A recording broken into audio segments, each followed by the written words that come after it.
Welcome to NMS. Here I've got a hierarchy of 5 important factors for muscle growth, and I think that honestly people get really confused as to what it is that actually creates muscle growth.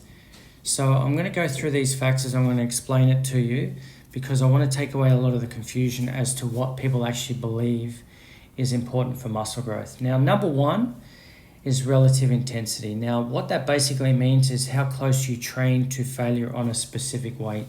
So if you're leaving a lot of reps in the tank, that means that your relative intensity is low, which means that you're less likely to stimulate muscle mass. So you've got to go closer to failure, if not to failure. 0 to 2, 0 to 3 reps is what they suggest is the best, closest to failure that we can actually do.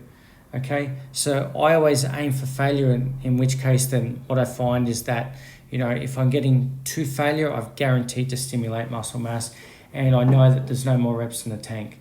Volume, okay, so that's the number of sets that we do, number of reps that we do. Okay, so the more heavy sets we do, the more volume we've got. The more sets we do in a week, the more volume we've got.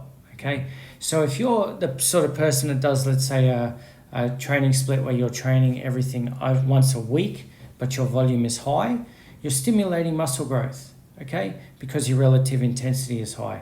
Now, what I tend to find is that when people, the longer they train, the heavier they train, the more intensity they train with, I find that they need greater amount of rest for that particular body part. So I think it's really important that we look at that as being volume is definitely more important, okay? So if you're doing a lot of sets in a week, you're probably overstimulating the muscle. You're probably not going to get the growth that you want. Recovery. So obviously after we've done all the workout, okay, and we've stimulated the muscle growth, we've got to get the protein in, we've got to get the sleep in, and we've got to have the rest days. So recovery is very important to that. If you're not having rest days, especially as a natural bodybuilder, you're not going to be recovering. If you're not sleeping enough, you're not going to be recovering. And certainly if you don't get enough protein and enough calories in your diet, you're not going to recover. Now, frequency is something that a lot of people say is important for muscle growth, but volume is actually more important. But you can actually share your volume over the week. So you could probably train everything twice in a week, but do less actual volume per workout. Maybe you do different exercise on different days. And by doing that, you can actually focus on different exercises on different days, because maybe if you do 4 exercises for a body part, maybe the 3rd and 4th exercise are not so good, but the first 2 are good. Now, the final one is absolute intensity. So absolute intensity is basically the amount of weight that you lift. Now, that is important and progressing is important, but if you're increasing your weights but you're not keeping your form, then you're not actually improving your relative intensity and you're not putting more stimulus on the muscle, you're just lifting a weight. So absolute intensity only becomes important when you make sure that your form is correct. Okay, so form is crucial, and then your absolute intensity becomes important. Now, what is absolute intensity?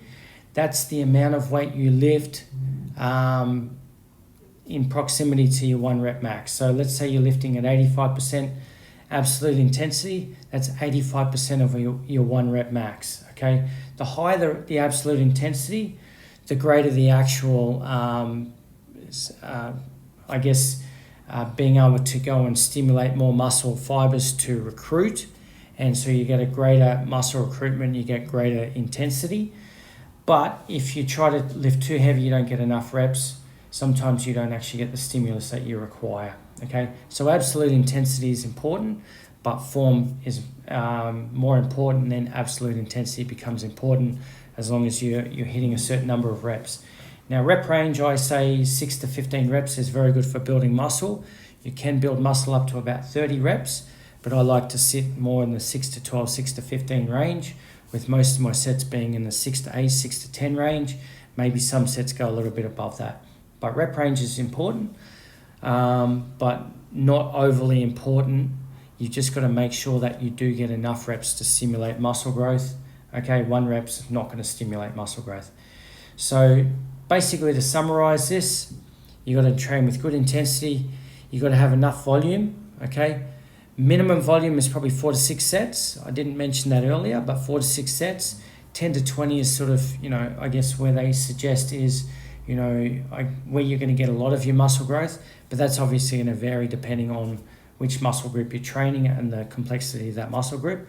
Recovery, make sure you're getting enough rest, make sure you're getting enough protein, make sure you're getting enough calories, make sure you're having days off. Frequency only is important to go on share volume. So, and then absolute intensity is the amount of weight that you lift, but you've got to have good form with that.